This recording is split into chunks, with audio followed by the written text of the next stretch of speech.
And so most people's primary intention when they want to talk to somebody about something is to regulate their nervous system or their emotions. They want to try and feel better. But what that does is that puts a lot of responsibility on the other person, and inevitably it creates a dependency, because if the other person isn't saying what we want in the way that we want, we then will feel, again, hurt or frustrated. So the primary responsibility is to ourselves.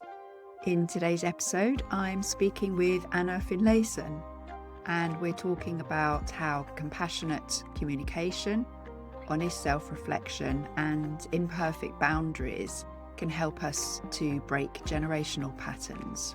So let's dive in. Welcome to the High Sensory Mothers podcast. As someone who's very experienced in communication in various ways, why do you think it's important for us to have this foundation of compassionate communication with ourselves before we start trying to communicate with other people?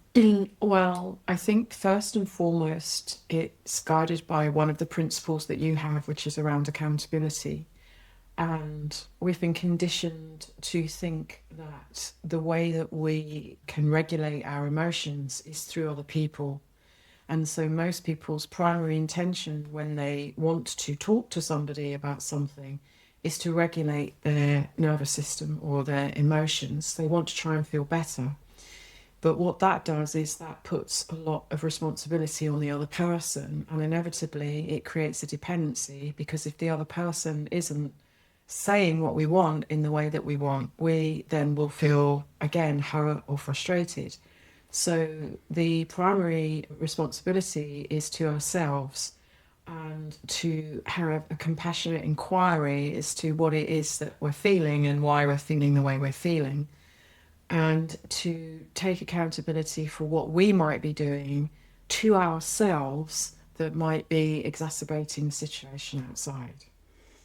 Yeah, easily said than done. Yeah, much emphasis is put on trying to resolve something internal via the external. Yeah. So it's like you're creating a completely new neurology, and it's not easy. I have struggled, I still struggle, and because we are changing generational patterns of communication, we are essentially changing a global pattern of communication.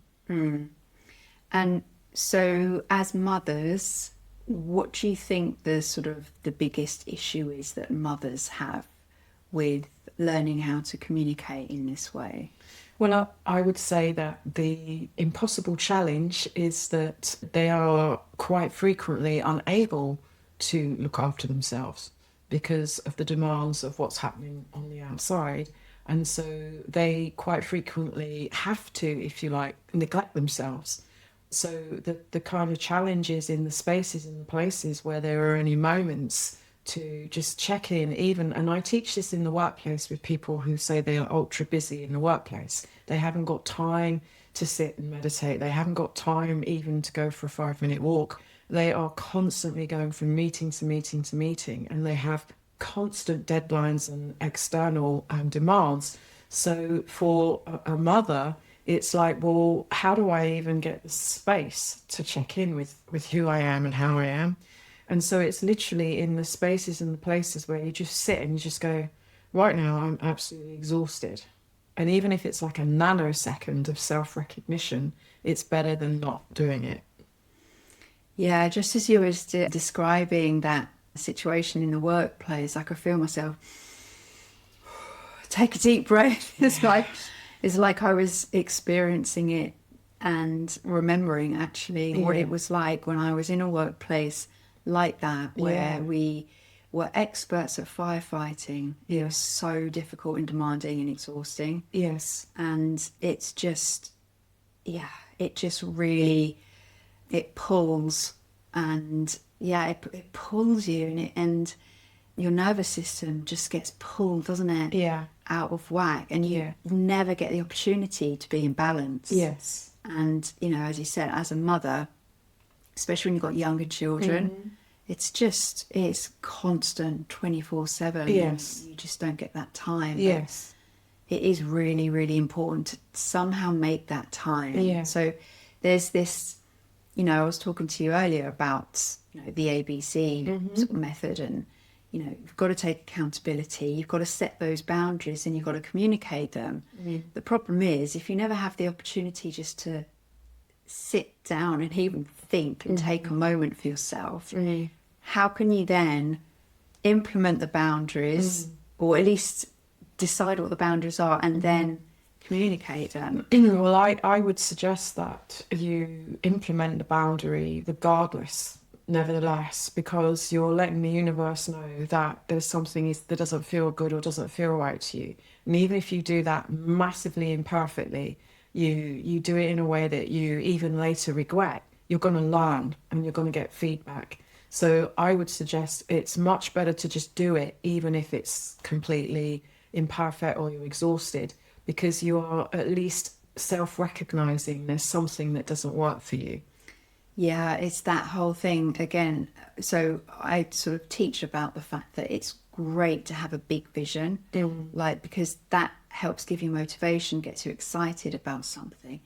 But at the same time, you need to take the smallest step that you possibly can as well, so that you are at least making some progress. Because at certain parts, obviously it depends where you are on the journey. Yeah. But at certain parts of your journey as a mother, you really don't have a lot of time to do anything that you really want to. And so you have to do the smallest thing. I remember even, talking about running, jogging, or something like that, or trying to get fit, and literally say, I'm going to spend 5 seconds running today. Right. Right. Yeah. And just do that, because of course you're going to do more than 5 seconds. But then you're like, at least you've made some progress. Yes, absolutely. Well, I think the other thing is that a lot of learning takes place post the experience. Like, I don't think there are many people that are able to kind of, in the moment, self-reflect anyway, like whether you're a mother or not. It's usually afterwards and after some consequences that you look at something and you say, oh, maybe I could have done it this way or done it differently. And what's occurring to me as we're speaking is that the stressor of being a mother, obviously there's some amazingly delightful things as well, but the stressor is just going to highlight what your tendency already is. So if your tendency is to not speak up for your needs, generally speaking, and let's just demarcate out that as marvelous as a role motherhood is, it's one aspect of your life, and that as a woman you are multidimensional and you have many different things going on. But the stressor that's going to impact you as a mother will just highlight what you might already tend to do. So if you tend to lose it, or if you tend to suppress. And so that's where the compassion can come in, and that doesn't take any time. That's just like, oh wow, I lost it. Or, oh gosh, I really needed like 5 minutes that I could have asked for from my partner and I didn't. And without the blame and the judgment that we all suffer from. Yeah. Okay. That's really well said.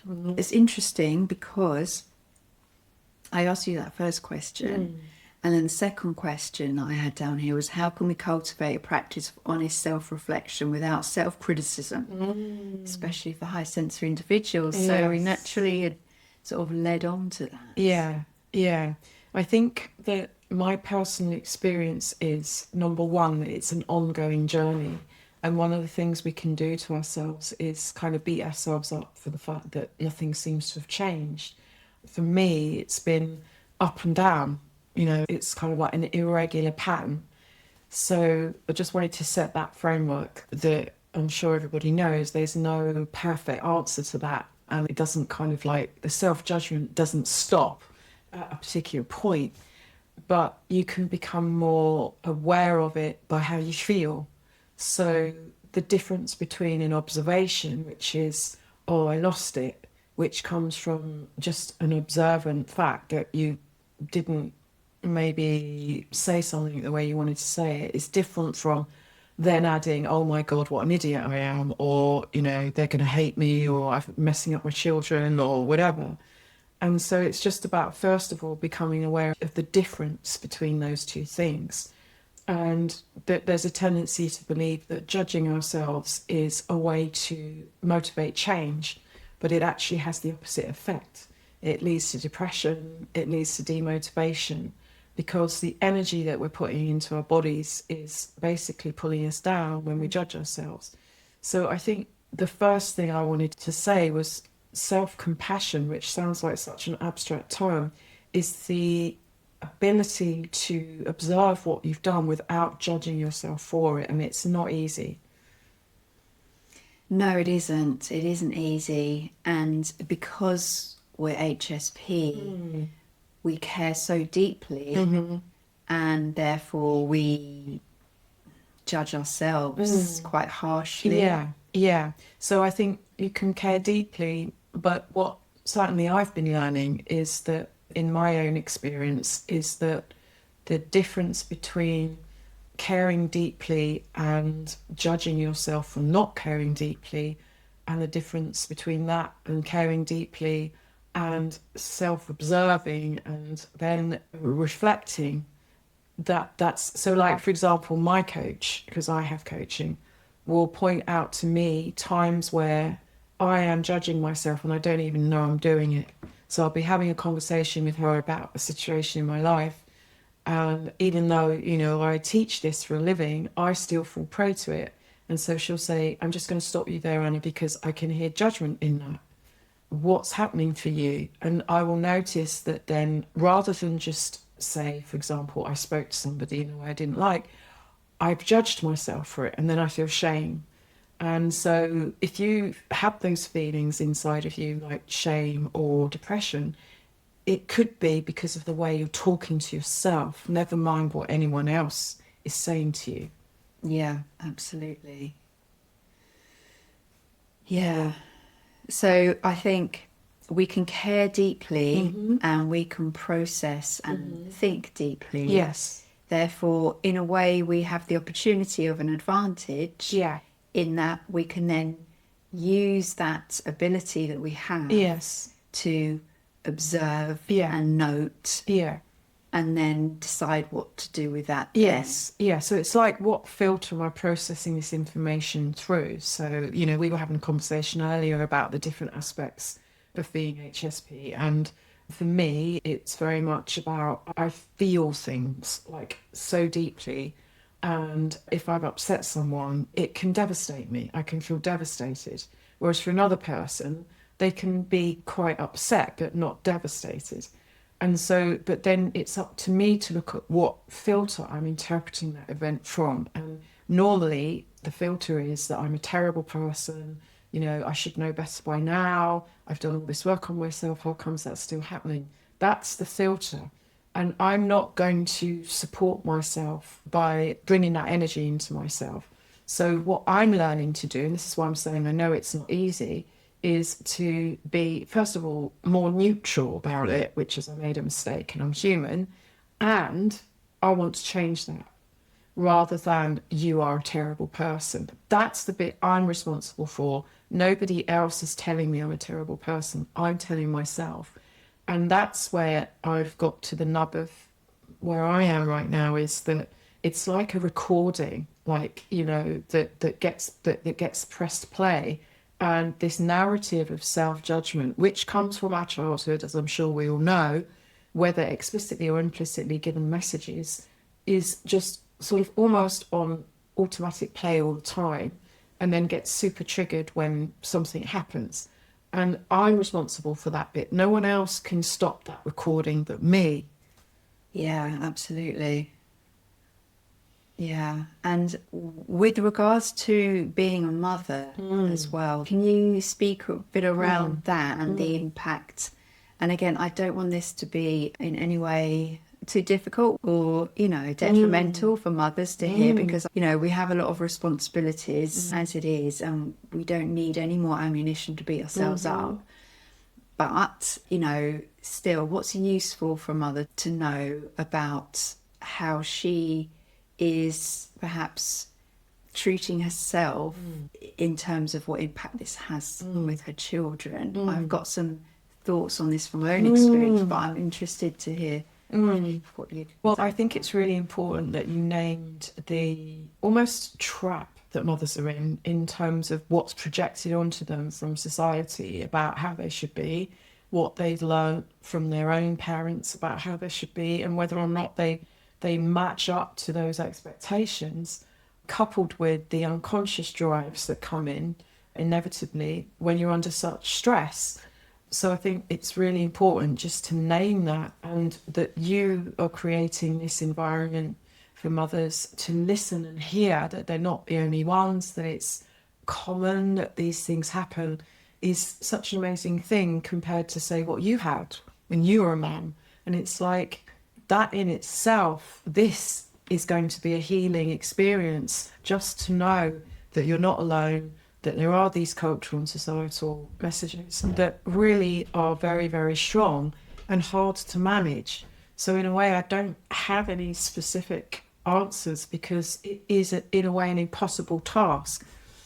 But I think your question was around compassion, is it? Self-compassion. I think the main thing is to just do what we're saying, which is to recognise you're in an impossible situation sometimes, that you're going to get stressed and triggered, and that it's okay. If you're listening to this and you're engaging with these kinds of conversations, you can repair whatever it is that you feel you've done. You know, like if you've shouted at your kid or something, you can repair that by apologising to your kid. You know, there's things like that that perhaps certainly my parents didn't even know about. You know, there was no recognition or self-reflection whatsoever. No, that is so true. And I know, like with my experience, I was determined that it was going to be different. I was going to be like the best mother ever, and everything was going to be perfect, and my kids were going to be great, and everything was going to be wonderful, you know. Yes. And I was under that delusion that A, that was possible, and B, that I was going to do that. Of course, that isn't the way things worked out, but it was a revelation to me to realise that I could make a mistake and then apologise to my children. I mean, just that. Yeah. Like, and knowing that children are so amazing, they're so resilient and so forgiving. It's incredible. It really is. And actually, it's so useful to model that behaviour to them, you know. And when they understand that you're struggling and you're going through a hard time, the compassion and the empathy that they have, it's just, it's incredible. Yeah.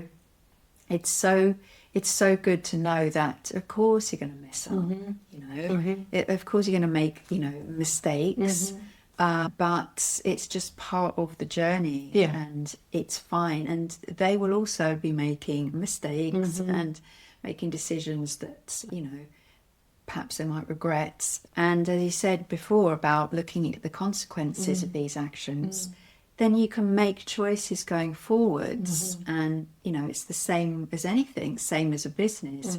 You know, you test things, you try things out, you give it a go, realise that isn't quite what I was expecting. What do I need to change to improve that? Yeah. And you make these sort of small steps and you make progress. Yes.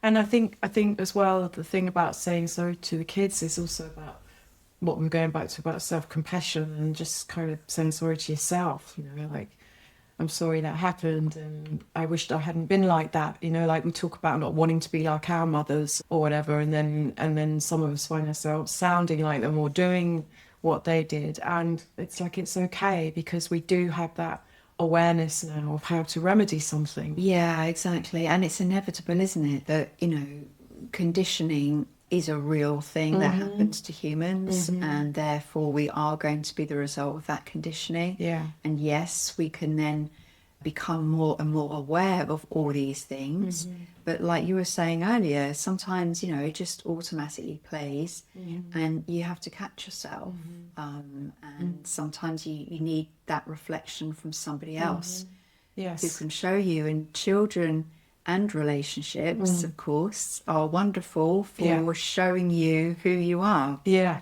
right, exactly, yeah. Like whether it's your partner or it's your work colleague or it's an animal, it's your child, there's a mirror that's being shown to you that you can look at without judging yourself in that mirror. That's the thing. And so if your child's mirroring back to you the frustration, it's like, well, we've just discussed, there's a couple of things we can do. One is at some point we can, say sorry to our child. Mummy was in a bad mood. Sorry, darling, I love you. It's nothing to do with you, whatever. And then to us, it's like, I was having a really bad time at that point, and it's okay. It's going to be okay. Because ultimately, what our parents didn't do or didn't have was even the wherewithal or the capacity to have these kinds of conversations. No, exactly. I mean, certainly for our generation, the culture itself was, these are the children, they should behave a certain way, and you should treat them a certain way, they should behave a certain way, and that's it. Yeah. If they don't, tell them they're naughty, give them a whack. Yeah. Put them in a room. Yes. That's it. They're not real people. It's like they're not even people. Yeah. They don't deserve your compassion or empathy. Yes. And, I know certainly for me with my children that I was totally empathic and compassionate with them. Too much, as I learned later. We go from one extreme to another, don't we? You go from that sort of autocratic experience to overly permissive experience, and then like trying to navigate that middle ground where you're holding boundaries, because obviously that's really important. And I've talked about this before, that I didn't know what a boundary was. I had no clue. Weren't given any education about it. Nope. I knew nothing. And so I did an episode, I think it's episode 3 or something, on boundaries. And again, that was another revelation, how important they are.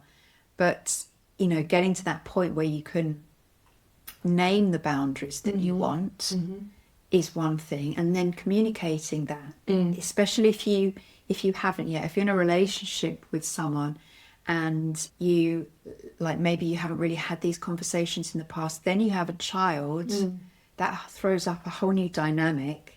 And there needs to be new conversations. And then if you've got in-laws, if you've got, work situation as well, there's a whole load of things that you need to have these conversations around. Yeah. Well, I think boundaries is a really interesting conversation, and it sounds like you've kind of addressed that in your previous podcast. But again, I think it's about, certainly I know for me, it's about being able to make mistakes. And because one of the things I can beat myself up around a lot is, I should have been more assertive about, this, or I should have put a boundary in place or whatever, and I didn't. And, I fell into my people pleaser mode or whatever, which is one of my tendencies. And then I can sort of beat myself up about it. And so what I'm learning to do is to be curious. Yes. And so I think curiosity, because again, when we're sort of making some comparisons between perhaps the kind of parents we had and the parents that are around now, is that one of the things that makes a lovely parent is when they're curious about their child, both when they're behaving well and when they're behaving quote unquote badly, as to what's going on for them.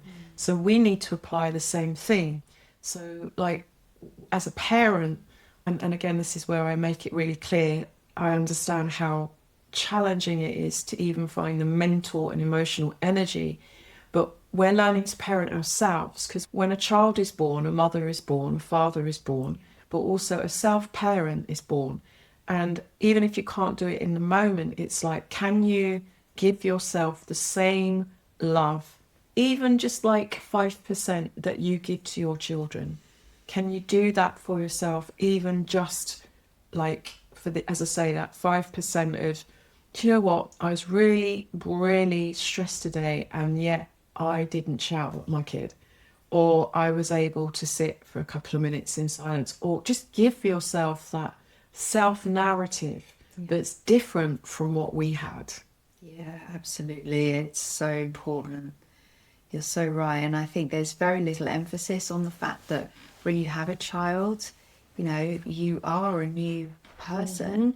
There's a new role that's been born with you. And I remember when I had my first baby, and I think I probably spoke about this as well, that in the hospital, and I was in the hospital and it was time to go home and I needed to get dressed and I couldn't bear to put on those clothes because those clothes didn't belong to me. They belonged to a pregnant woman. She didn't exist anymore. She was gone. You know, I'm a mother. I need to have clothes for me as a mother. And I went home, and this is not something that occurred to me while I was pregnant, because the focus was on being pregnant and having a baby. It wasn't on me being a mother. And I didn't have any clothes that fit me, suited me, just felt right for me. That was it. It didn't feel right for me. Because technically, yes, I could get into my pregnancy clothes, my maternity clothes, but I wasn't pregnant. I shouldn't be wearing them now. I wore them when I was pregnant and now I'm a mother. Yeah. So that was a very real feeling for me at that time. And I suppose what I didn't do then was reserve any of that nurturing mothering that I was experiencing to myself. I only gave it to my child. Yes. And I was just full in, and it almost was a relief for me not to have to look at myself, because, and this is my sort of justification was, well, I can't look at me because I have this child to look after. And so, you know, I used, you know, obviously this very unconscious, but I used the relief of having other people that depended on me to focus on their needs and not my own needs, which was fine for a while because I got so much energy from my new role and there was so much love for my baby and, you know, it was great for a while. But obviously that you know, brought up problems later on down the road for me. So I really appreciate what you're saying. I really love what you're saying, and it's absolutely imperative. My opinion has changed so much now compared with when I was a young mother. I really understand, and I pushed a point that you need to take care of yourself first. Yeah, and so to respond to that, the way that I would personally frame that is to maybe have a visual to help people really get a grasp of what that might mean, which is there's an inner child. So, and I'm sure people have heard of that idea. And so we have the external child and we have the inner child, and we've been conditioned to ignore her. And so often when we're exhausted and when we're tired and when we're unhappy, yes, there's a massive external reason, especially when you're a mum or a young mum, but there's also that we're bringing with us a history of self-abandonment. And again, that's not a judgment. It's pretty common. You know, it's like it's not particular to any individual because we've not been taught what it means to self-parent. And so having that external reality, whatever it is, if it's a child, again, if it's a business, if it's work, if it's a relationship, that gives you the excuse, as you said, to not pay attention inside. And then at some point we pay for it. And that can often be when people maybe have emotional breakdowns or depression or break up in a relationship or whatever it might be, where they suddenly feel absolutely terrible. And it's usually because there's been a build-up of this self-abandonment. And so again, just wanting to really reiterate this isn't a judgment. It's more a phenomena. And now is the time in our culture when we can speak openly about this without worrying that we're going to be shamed for it. That actually we all have within us an inner child that has more or less experienced neglect. And as a child, that was our parents' responsibility. But as an adult, it's ours. And that's where the accountability piece comes in that you were talking about. Oh, yeah, absolutely. So when we do have these boundaries in place, so we've had the conversations, we've got the boundaries in place, and let's talk about our intimate relationship. Because often that's the thing, isn't it? It's around, you know, the typical arguing is around like, housework and sharing that load, childcare sharing that load, work, finances. These are all the sort of the big areas where we need to look at. And a lot of the work that I'm doing is with mothers who they're high sensory and they want to start a business. Yeah. So it can feel really overwhelming. And so they need to put in some kind of request, perhaps, for boundaries to allow them the space. That's going to be time and, the environment and just the bandwidth, really, to devote time to this work, this business that they want to do. So do you have any sort of thoughts around how best they can approach that? Well, the first thing is we have to get specific.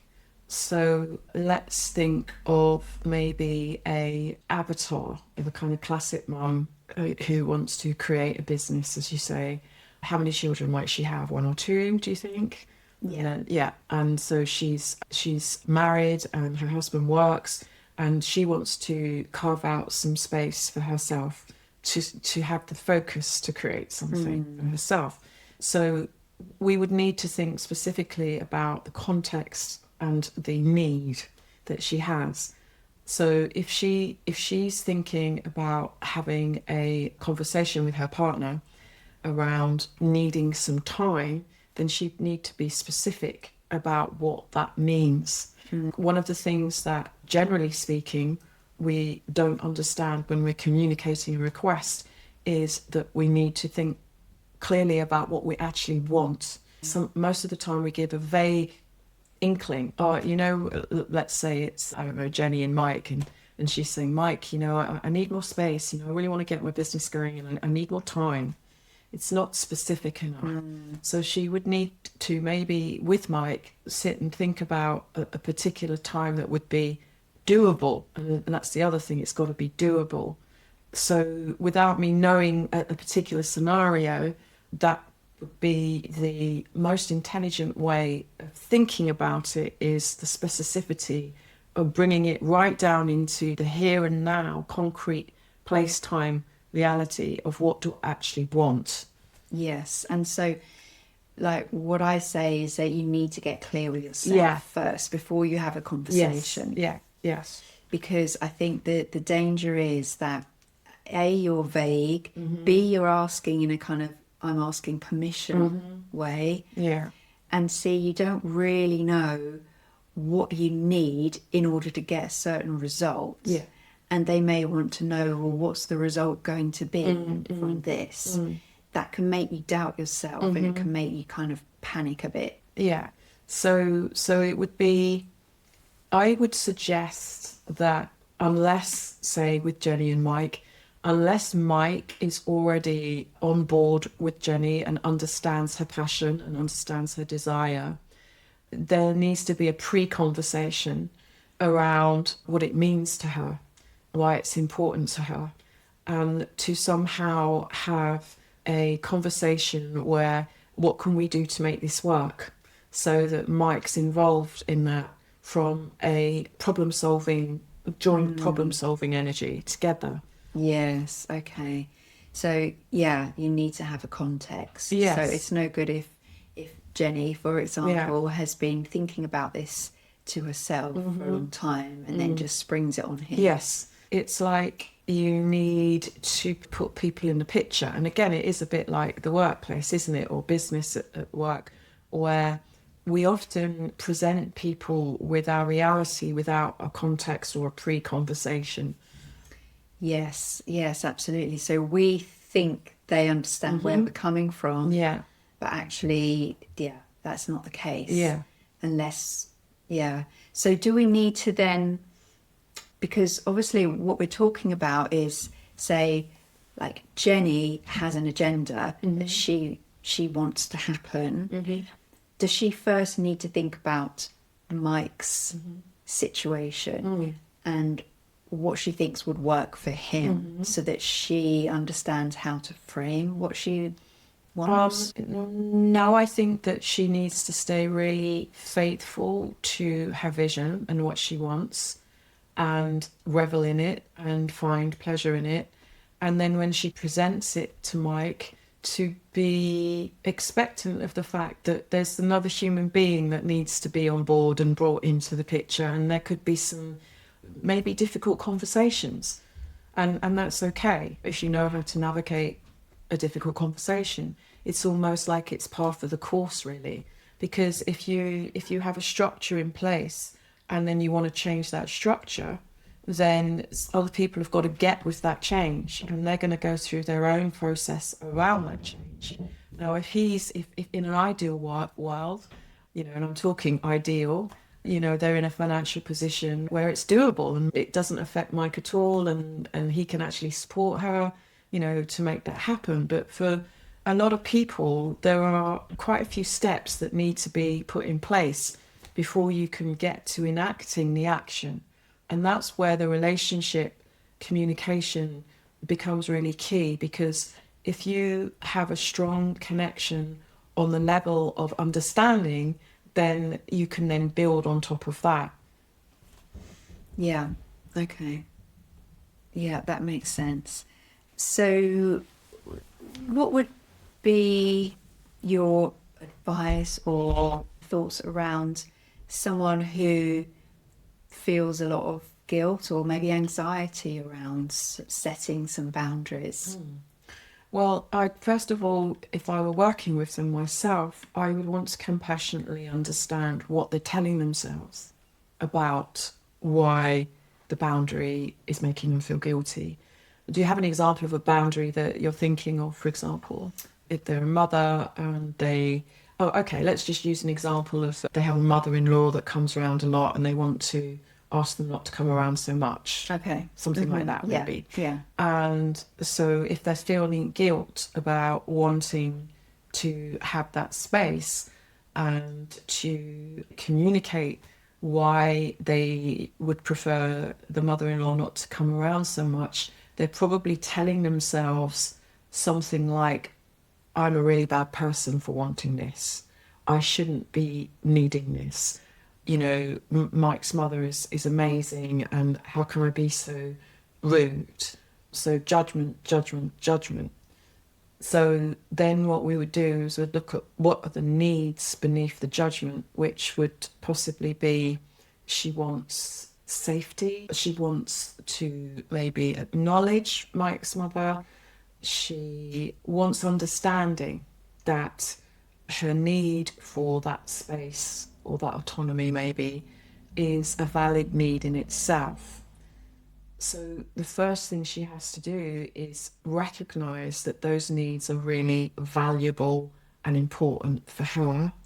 And she can at the same time be respectful and acknowledge Mike's mother in a communication with her. So you can have both. Yeah. Okay. So she just needs to really think a little bit deeper rather than be on that loop of... She needs to understand and if we go back to the recording of the childhood sort of experiences and messages we were given, she needs to understand why she's telling herself it's a bad thing to want. Yeah. And as women, we've been particularly conditioned to feel shame if we want something, if we need something.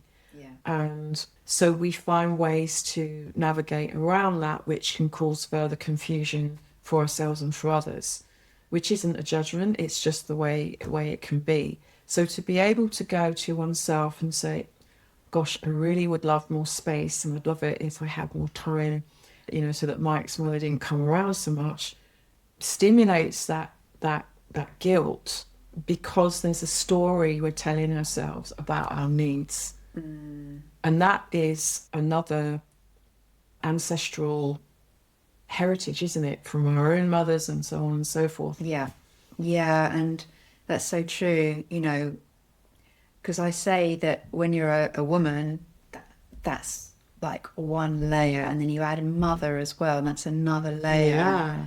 And then you add being HSP when we have even more needs for that time and space and to process and everything. Yeah. So, you know, it's really difficult. Yeah, it's difficult, and that's where you maybe need support. That's maybe where you need a coach or a friend or a buddy or someone, because I think what we need to remember is when we are asking for what we want as women, mothers and people with HSP, is that it's like you're breaking an ancestral taboo. The message in the West, not in other countries, is it? Because in other countries, there's a massive amount of support from others in tribal situations where the child is looked after by the community, for example. It seems to be in the West in particular. Yeah, there's this I think it's because of this whole sort of being independent is the strength. Whereas actually, you know, in those other situations, mothers don't have to take the whole load. They can share the load. Yes. Because no human should be having to Absolutely take the weight of it's just ridiculous. Yeah, well, it's very inhumane. It is. So there's this kind of like myth that as a mother you should be like Superwoman or something. And when we realise the reality, as you were saying, that's not actually true. I do actually have needs, and there are people that might be able to help me with those needs, which is why I was saying before that what it does is it just highlights what your tendency was already. And so, and again, that's not a judgment, it's just the way it is. And so to, first of all, acknowledge that you have a need can be painful, and then to think about what you can do to meet that need can be painful because of all of the narratives that we're carrying around. Yeah, absolutely. There's a lot of work that needs to go into undoing that. Yeah, which is why we can't do it alone, which is why what you've developed is so important and so necessary, because you're speaking to women who are on a personal development journey, whether that's they want to create a business, they want to be, I don't know, a better mum or whatever it is they want. We just can't do this alone. No, absolutely. It's so valuable to know that you're not alone and to have that sense of belonging. Yeah. And you know, certainly as an HSP, you know, from my perspective, you know, I just grew up thinking, well, actually, the truth is I grew up believing and knowing that there was something wrong with me. You know, I was faulty in some way because I was certainly told so in not so many words. Yeah.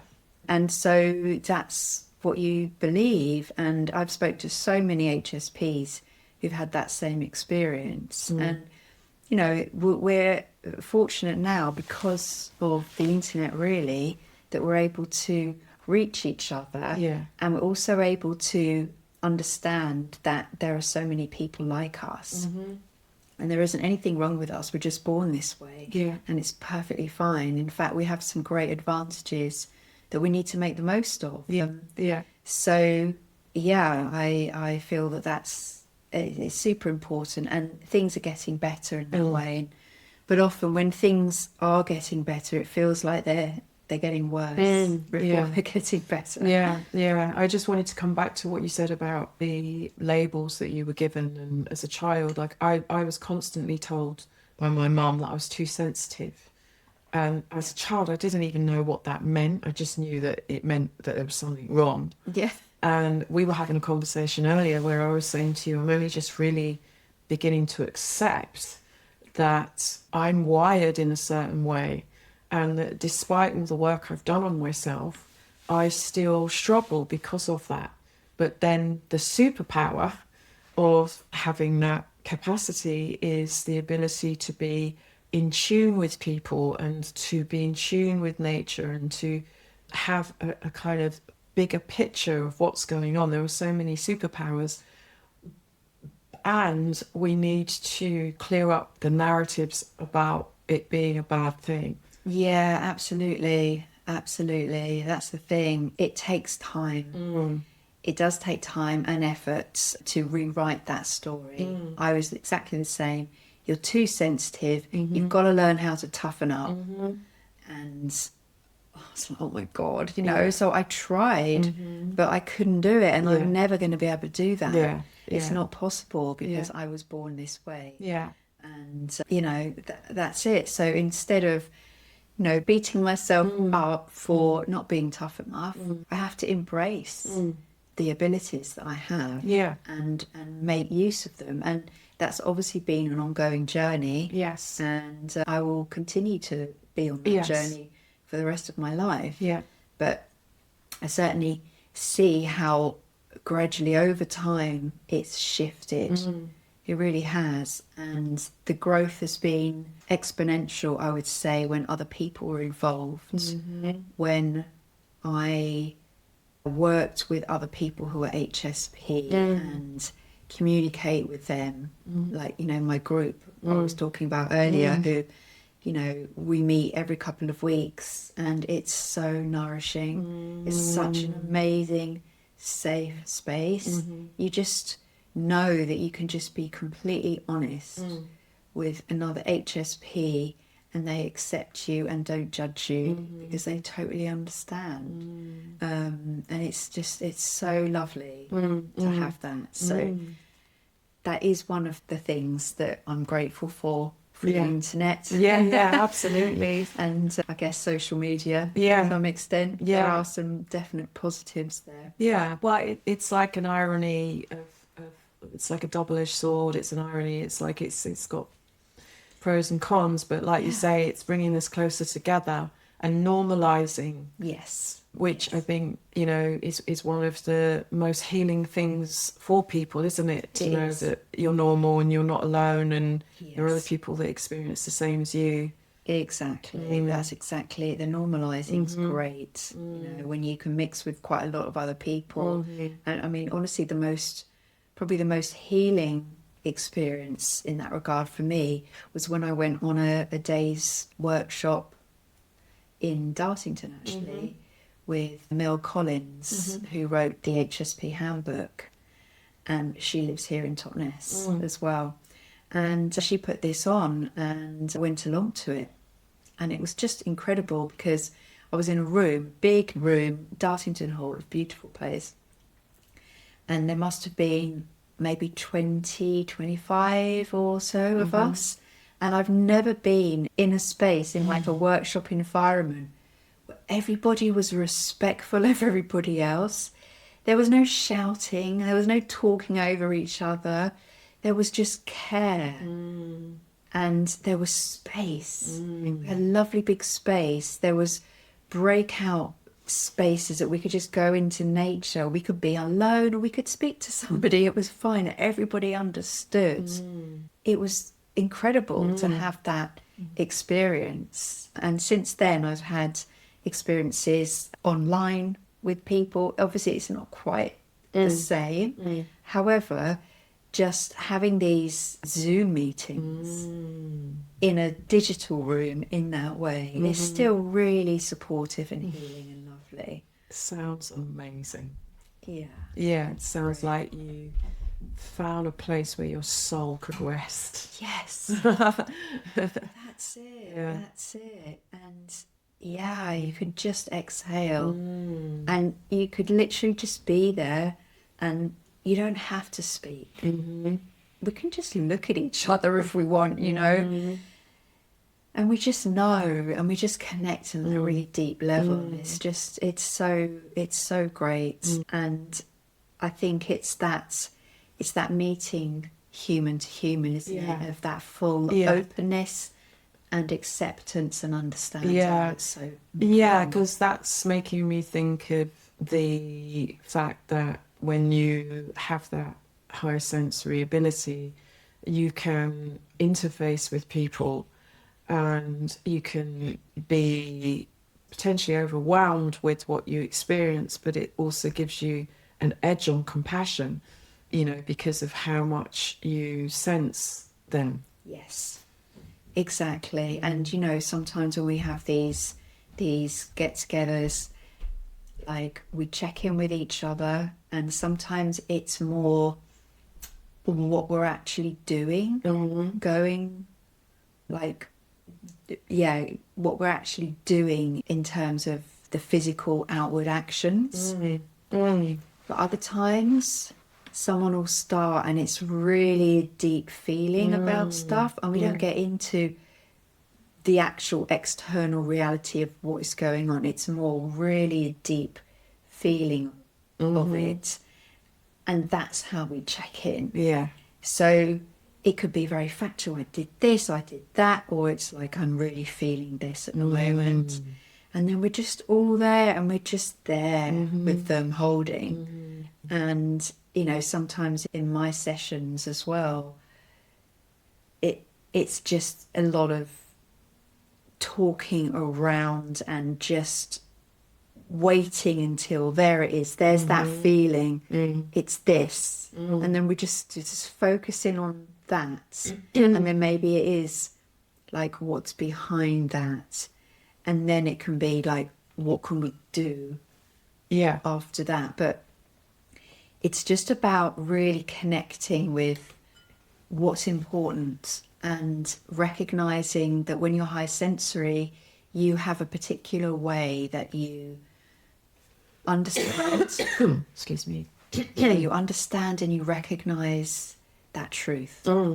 Yeah, which comes back to what we were saying about acceptance. Yes. And that to really value your state, your being, how you are inside, neurologically, nervous system wise, emotionally, whatever, that to really value it as a gift, actually. Yes.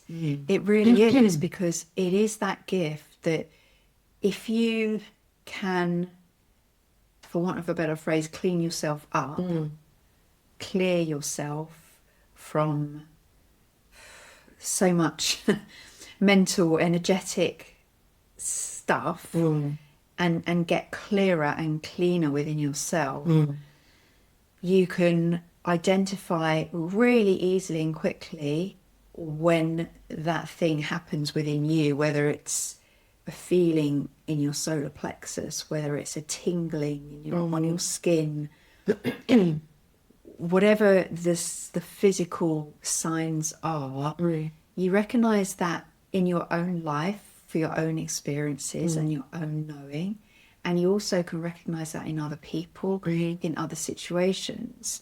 So if you're working as some kind of facilitator or coach or consultant, even, you know, anything like that, when it's important for you to know what's really going on, I mean, how amazing is that? It's like magic. It's like you're a witch or a wizard or something, like you know stuff. And that's one of our superpowers. We can't necessarily explain logically sometimes how we know something to be true, but we do. And it's because we have this depth of processing. And it comes out in different ways for different people. But it is something that we have as an ability. And it's an amazing skill, but often we need to drop, you know, all the build up of you're too sensitive, you're too much, you're too this, and we need to drop that before we can really uncover those benefits that we have. Yeah, absolutely. Yeah, because I think the spiritual reality of what we're talking about is very important as well. Going back in my mind to thinking of certain like tribal peoples who, when a baby is born, they're very sensitive to what that baby is like, and they will name it according to a spiritual quality that they think it has. And then there'll be a passage and, you know, some kind of ceremony, and that child is completely adored for that particular quality. And we miss so much of that in the West. And so I think what we're doing now with things like podcasts and, as you were saying, the internet, is really naming things that we perhaps would naturally have done had we been in more natural circumstances, communities and tribes and so on, which has got lost and broken. And so we're having to remember. So I think, you know, the term HSP is interesting because it's maybe just a remembering of who we really are, and that it, as you say, it got covered up, but we're just now going, I recognise you, and I recognise that quality, and oh, so you feel that way too. And Retribing ourselves, like refinding our tribe again. Yeah, no, absolutely right. And I do feel that that is what's happening at the moment. That we are starting to recognize all these different traits and these different things about ourselves. And we're still in the, it's good to be independent. But I think we need to work together and get past that, because we go from being dependent to being independent, and then we need to get to being interdependent. And that's the thing with tribes and things, in those cultures back in our history, when we had to work together because life is difficult, and it just made sense. Yeah. Because we've created the problem, and now we also create the solutions to the problems in a modern manner. So, for example, we need to feel validated and need to be heard. And so instead of just having that with our family or in our community, we have a coach.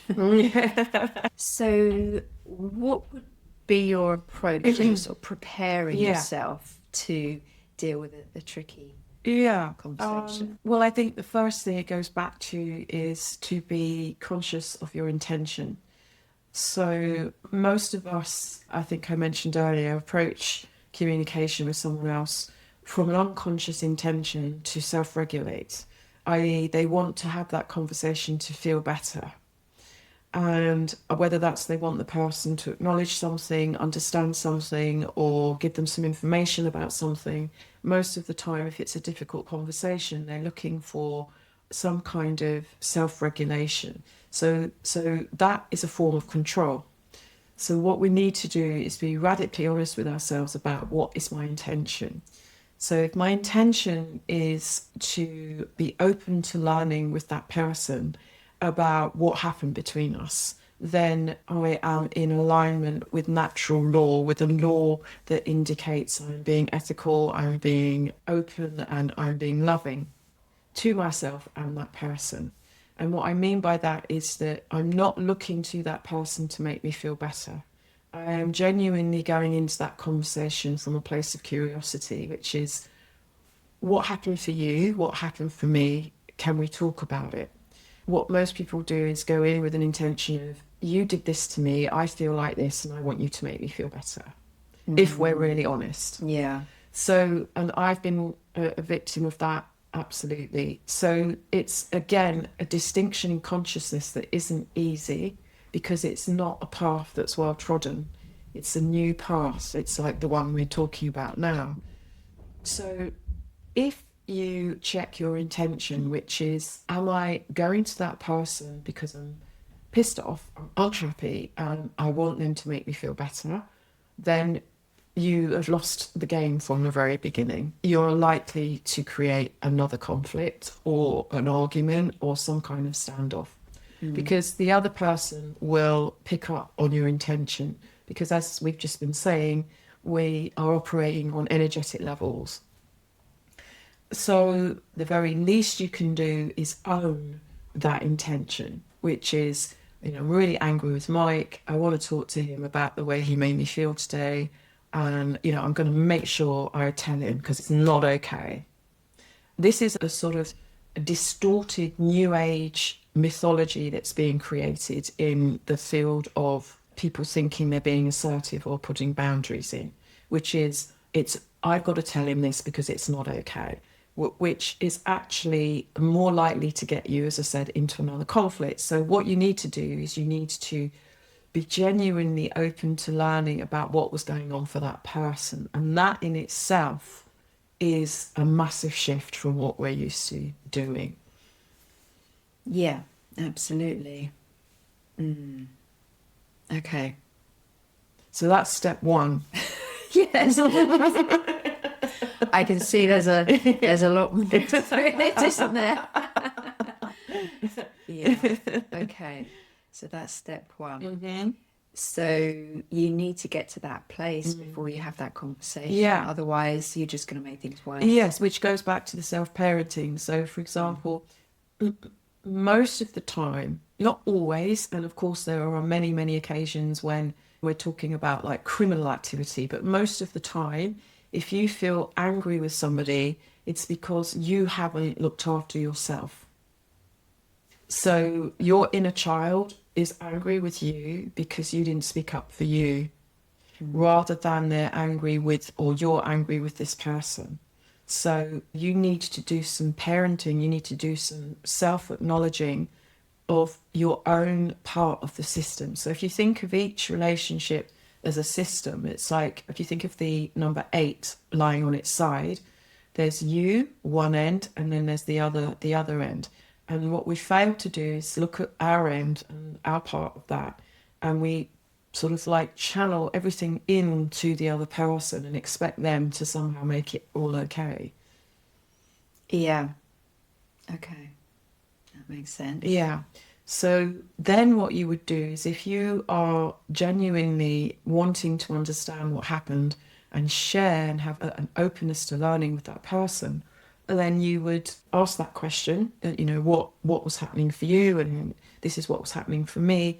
And then you would bring your need in, which would be, you know, I would really love it if we had a conversation like that again, that you could speak to me more respectfully, for example. And then you would have to let them know what that looks like. But you would also need to be open to hearing what they have to say to you. And that's the sucker bit. That's the bit where it's hard. Yeah. So I recently did this with a dear friend of mine, and she came back with her bit. And I was like, well, you mean you've got a bit? And she had a bit. And it was something that I'd said equally. And I had to have the resources and the resilience enough to be able to hear her and not make her bad. But it's not easy. So I think it goes back to what we were saying earlier as well, is that if we talk about being a mother and you're under pressure and you don't do this, but you do something else, then just do it, because at least you're doing something imperfectly that's going to move something around. Ideally, you want to do it the way I'm suggesting, if you can. So is there a way of really turning these conversations into sort of points of connection? Well, the whole point of having an intention to learn with somebody is about connection, because you're wanting to understand them as much as them understand you. And what breaks connection is a number of things, is judgment and blame and control. And so what we do is we give our inner child over to somebody else to look after. And then we have to control them, the person, because they've got our inner child, and we've got to make them look after our inner child, which is exhausting and manipulative and so on, rather than bring that inner child back into ourselves and look after it ourselves. So most of the communication that happens is about people controlling other people, and that's where you get a break in connection. At best, you get a kind of sort of pseudo-satisfying transactional relationship where you're looking after my inner child, I'm looking after yours, and we're kind of just about managing. But if there's a trigger point, it all goes tits up. I can't think of another way of saying it. And basically, you have the breakdown in connection and communication. Yeah. Okay. So how do we deal with a situation when the other party is quite defensive? Yeah. So I'm just trying to bring it into a specific example. I don't know, let's take Jenny and Mike again. And Jenny wants to talk to Mike, and she can sense he's defensive. Unless he's a psychopath, narcissist, or sociopath, which he could be. Yeah. Let's pretend that he is. Yeah. Let's make him not. There's probably a defensiveness because he's waiting to be attacked. Yeah. And so then again, it requires for Jenny to look at what her pattern has been. Is she trying to get Mike to parent her, to look after her, to take care of her inner child, to make her feel better? And if she is, then there's going to be some kind of defense going on. Yeah. And do you think that would be the same if they were sort of resistant to having these kinds of Yeah. conversations. Yeah, because most people are just waiting for something, aren't they? They're like, especially when the woman says to the man, we need to talk.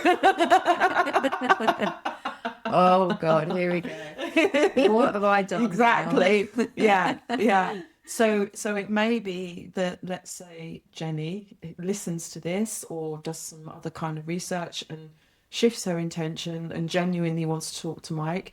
Then, you know, there might be a bit of time and a bit of him for him to trust where she's coming from. Yeah. Before he, or indeed even she, can trust that.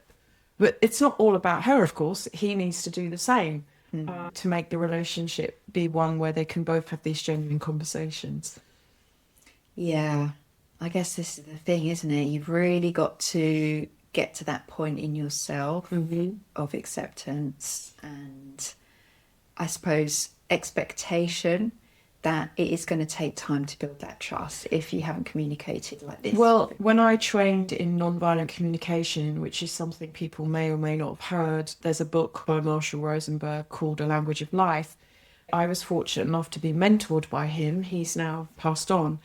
And he visualized it like if you imagine a sheet of paper, and on that sheet of paper, you have a kind of rectangle, and you put like a line through, say, 10%. So you have 10% of that rectangle here, and then the rest is 90% underneath. This is what you need to do before you go there, which is the communication externally. You need to spend the 90% in here before you go out there. Right. Until you've mastered or semi-mastered what we're talking about, and then it comes more natural. So the primary objective is to take responsibility for your own inner child and look after your own inner child. Doesn't mean you can't ask for help or support, or we all need support, we all need help. Yes. But if you're doing it from a place of control, then you are going to create more difficulties.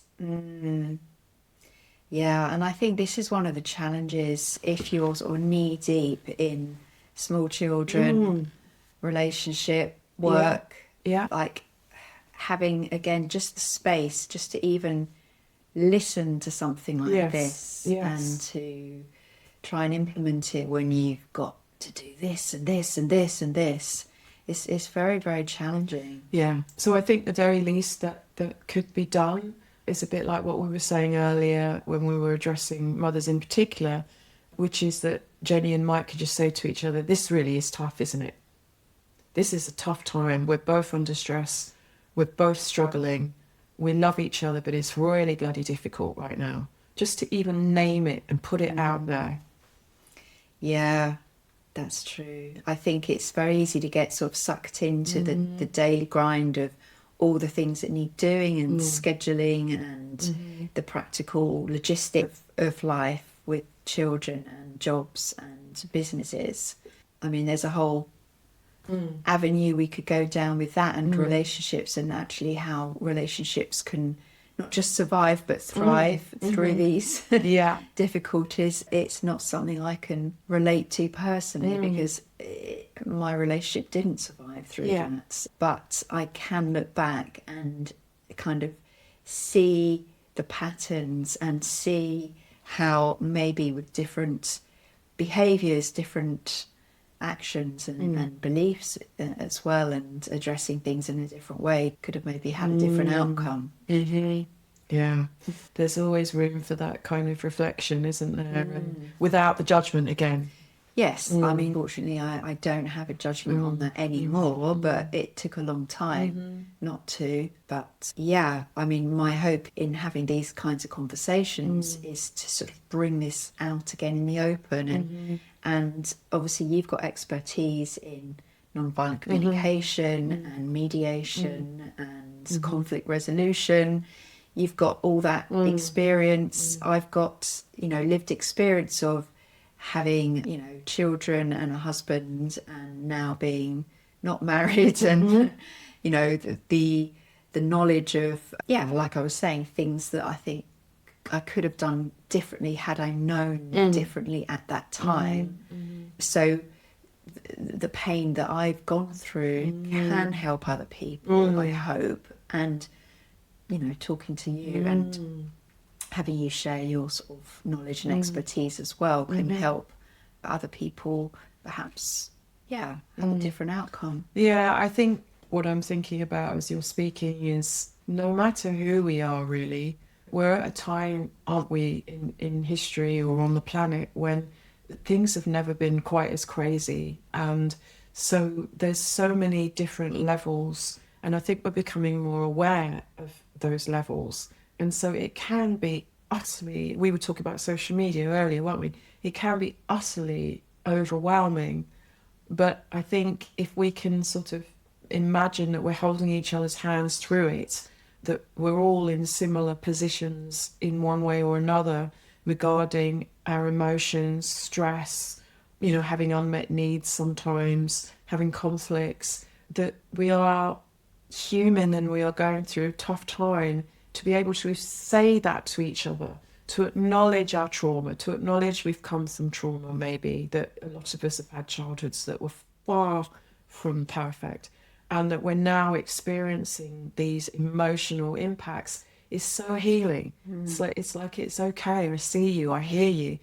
Well, I've been there, you've been there. We're all trying to heal so much right now that especially those of people that are listening to this or generally doing kind of self-reflective work, that we need to just acknowledge each other because no one else can do it.